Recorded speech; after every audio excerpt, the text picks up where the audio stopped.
Hey friends, welcome back to my channel Classes at Agarwal Academy. I am CMA Vaishali Agarwal. तो आज हमारी ये class base होने वाली है इकोनॉमिक्स के ऊपर। ये हमारी फर्स्ट क्लास है which is based on economics. तो आई होप आपको ये क्लासेस पसंद आए और अच्छे से समझ आए। तो चलिए स्टार्ट करते हैं। गाइस, एक छोटी सी इंफॉर्मेशन है आप लोगों के लिए, बिकॉज अभी तक आप लोगों को ये चीज पता नहीं थी, बट मैं ऑनलाइन क्लासेस भी प्रोवाइड कर रही हूँ class 11th and 12th accounts and economics के लिए। वैसे मैं नॉर्मली लाइव क्लासेस प्रोवाइड करती हूँ, but due to this lockdown it is not possible कि हम लाइव क्लासेस ले सकते हैं। तो for now I am providing the online classes 11th and 12th के लिए अकाउंट्स एंड इकोनॉमिक्स। आप अगर इंटरेस्टेड हैं क्लासेस लेने के लिए तो आप मुझे मेल कर सकते हैं इस मेल आईडी पर जो आपकी स्क्रीन पर आ रही है। नए बैचेस शुरू होने वाले हैं 1 जून से 2020, और जो भी डिटेल्स आपको चाहिएंगे रिगार्डिंग फीस, टाइमिंग्स एक्सेट्रा, वो सब आपको मेल के थ्रू मिल जाएंगी। आप मुझे मेल कीजिए with your name, address and contact number. तो उस पर अब मैं आपको रिप्लाई करके आपको सारी डिटेल्स बता दूंगी। एंड आई पर्सनली रिक्वेस्ट कि कोई भी फेक मेल्स नहीं कीजिएगा।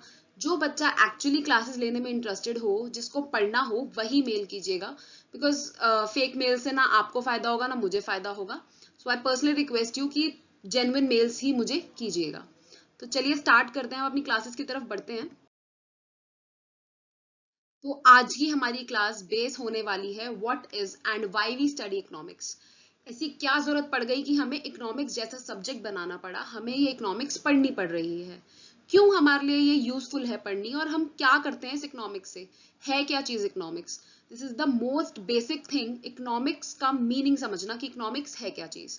तो आप इस वीडियो को पूरा देखिएगा, और अगर ये वीडियो पसंद आती है तो मेरी इस वीडियो को लाइक कीजिएगा, इसको शेयर करिएगा अपने फ्रेंड्स एंड फैमिली, या फिर बेसिकली ये तो हर किसी के लिए इंपॉर्टेंट है, कोई क्लास से पर्टिकुलरली रिलेटेड नहीं है, बिकॉज इकोनॉमिक्स का मीनिंग तो हम जनरली हमें पता होना चाहिए। तो सबके साथ इस वीडियो को शेयर जरूर कीजिएगा।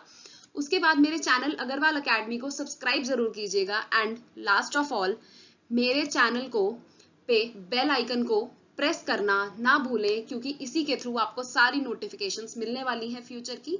इसको बेल आइकन को ऑल पर प्रेस करें ताकि कोई भी फ्यूचर अपडेट आपकी मिस ना हो। तो चलिए गाइस, स्टार्ट करते हैं अपनी आज की इस क्लास को। समझते हैं एक छोटे से एग्जाम्पल के थ्रू। देखिए, एक एग्जाम्पल हम ले रहे हैं, इसमें कंसिडर कर रहे हैं, जिसके थ्रू हम पूरा इकोनॉमिक्स को समझेंगे कि हम इकोनॉमिक्स क्यों पढ़ रहे हैं, क्या नीड आई हमारे आगे इकोनॉमिक्स को पढ़ने की। तो एक लेते हैं फॉर एग्जाम्पल, मानिए एक इंसान है आपके सामने। वो क्या सोचता है, उसकी थिंकिंग को सोच रहे हैं हम। वो सोचता है कि मेरे पास एक पीस ऑफ लैंड है, उसके पास एक छोटा सा जमीन का टुकड़ा है। तो अब वो ये सोचता है, उसकी थिंकिंग है कि मेरे को इस लैंड पे फैक्ट्री लगानी है। ठीक है, फैक्ट्री लगानी है तो मैं किस चीज की फैक्ट्री लगाऊं। ठीक है, अब वो ये सोचेगा कि मैं क्या क्या चीजें प्रोड्यूस कर सकता हूँ। जैसे for example, he can produce, मतलब food items like beverages, cold drinks, ये सब चीजें वो फूड आइटम्स प्रोड्यूस कर सकता है। उसके बाद सेकेंडली, मैंने यहाँ पे सेकेंड ऑप्शन कंसिडर करा, गारमेंट्स का बिजनेस वो कर सकता है शुरू, वो क्लोथ्स मैन्युफैक्चर कर सकता है। एंड थर्डली, वो प्रोड्यूस कर सकता है मोबाइल फोन्स, और भी बहुत सारे ऑप्शंस हो सकते हैं, बट मैंने ये तीन ही कंसिडर करे हैं। तो अब इसके दिमाग में ये दुविधा चलनी शुरू हो गई है कि मेरे को क्या चीज प्रोड्यूस करना चाहिए, बिकॉज इसके पास जो लैंड का टुकड़ा है वो लिमिटेड है। इसके पास अगर अनलिमिटेड लैंड होती तो ये फूड भी प्रोड्यूस कर सकता था, ये गारमेंट्स भी प्रोड्यूस कर सकता था, एंड ये मोबाइल फोन्स भी प्रोड्यूस कर सकता था। But due to this shortage of land, इसको क्या प्रोड्यूस करना चाहिए। अब आप मुझे अपने दिमाग से सोच के ये बताइए, अगर आप एक बिजनेसमैन होते, अगर आपको कोई नया बिजनेस शुरू करना है, तो आप कौन सा बिजनेस शुरू करना पसंद करेंगे। ऑब्वियसली वो बिजनेस करना शुरू करना पसंद करेंगे जिसके अंदर आपको प्रॉफिट सबसे ज्यादा हो, आपको दिखे कि मेरे खर्चे कम हो और मेरी इनकम ज्यादा से ज्यादा हो, बेसिकली मेरा प्रॉफिट मैक्सिमाइजेशन हो। ठीक है, तो यही हमको इकोनॉमिक्स के अंदर पढ़ना है कि हम अपने रिसोर्सेस को कैसे यूज करें ताकि कम से कम इनपुट डाल के हमको मैक्सिमम टू मैक्सिमम आउटपुट मिले। जितना ज्यादा आउटपुट होगा उतनी आप सेल कर पाओगे, जितना ज्यादा सेल करोगे उतनी इनकम बढ़ेगी, प्रॉफिट बढ़ेगा। तो this is all about economics, कि आप अपने लिमिटेड रिसोर्सेज को, वो रिसोर्सेज जो हमारे पास लिमिट में है, उनको हमें कैसे यूटिलाइज करना है, हमको एफिशिएंटली उनको कैसे यूटिलाइज करना है ताकि कम से कम इनपुट डालकर मैक्सिमम टू मैक्सिमम आउटपुट मिले। ठीक है, तो अब इसको समझते हैं। आई होप आपको ये एग्जाम्पल क्लियर होगा। अब इसको थोड़ा नोट्स के थ्रू समझना शुरू करते हैं। तो चलिए अब पढ़ते हैं कि हम इकोनॉमिक्स क्यों पढ़ रहे हैं। Understanding the economics. इकोनॉमिक्स कहता है economics is the study of scarce resources. Scarce resources का मतलब हो गया कि हम जितना रिसोर्स यूज करना चाहते हैं, जितने रिसोर्सेज हम चाहते हैं उतनी क्वांटिटी में हमारे पास अवेलेबल नहीं है। It means lack of sufficient resources, जितना हमको चाहिए उतना हमारे पास अवेलेबल नहीं है। रिसोर्सेज का लिमिटेड यूज, लिमिटेड है हमारे resources as compare to their use, जितना हम चाहते हैं उससे लिमिटेड होना। अब क्योंकि हमारे रिसोर्सेज हैं लिमिटेड, तो हम ये चाहेंगे कि उस रिसोर्स को हम एफिशिएंटली यूटिलाइज करें। एफिशिएंट यूटिलाइजेशन का मतलब ये हो गया कि उस लिमिटेड रिसोर्स से, उस लिमिटेड इनपुट से आप maximum to maximum output generate करो। आपके पास जितना रिसोर्स है आप उतना लगा के जब ज्यादा प्रोडक्शन कर पाओगे, ज्यादा आउटपुट जनरेट कर पाओगे। This is efficient utilization of resources. अब ये हमको क्यों चाहिए? क्योंकि अगर आपका आउटपुट बढ़ेगा, आपका आउटपुट इंक्रीज होगा तो आपकी सेल इंक्रीज होगी, सेल इंक्रीज होगी तो आपका प्रॉफिट बढ़ेगा, मुनाफा बढ़ेगा। तो इसलिए हम अपने रिसोर्सेज को वहां अप्लाई करना चाहते हैं जहां हमको मैक्सिमम टू मैक्सिमम आउटपुट मिले, ताकि हमको प्रॉफिट सबसे ज्यादा हो। सेकेंडली, हमारे जो रिसोर्सेज हैं उनके हैं alternative uses.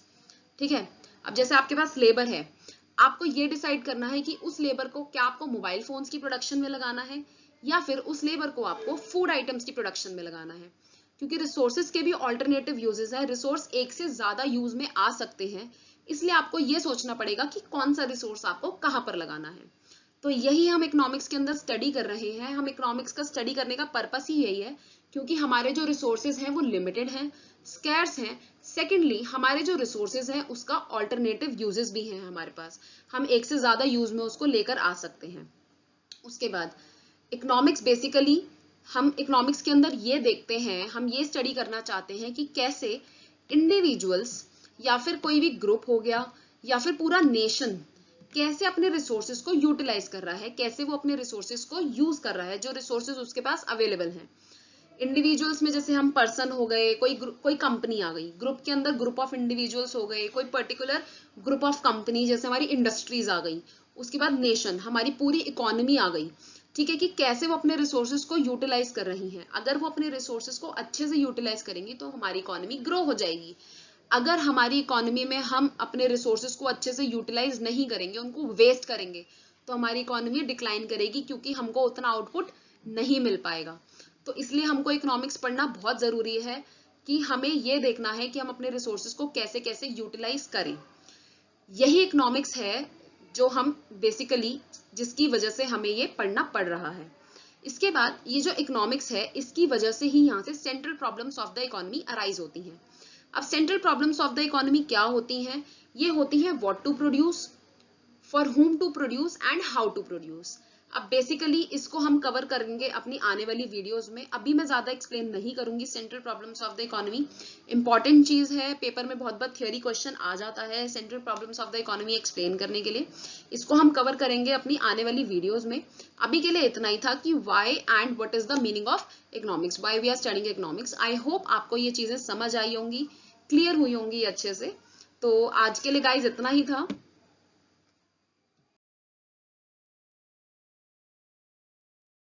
Say do well, work hard, all the very best, and bye bye.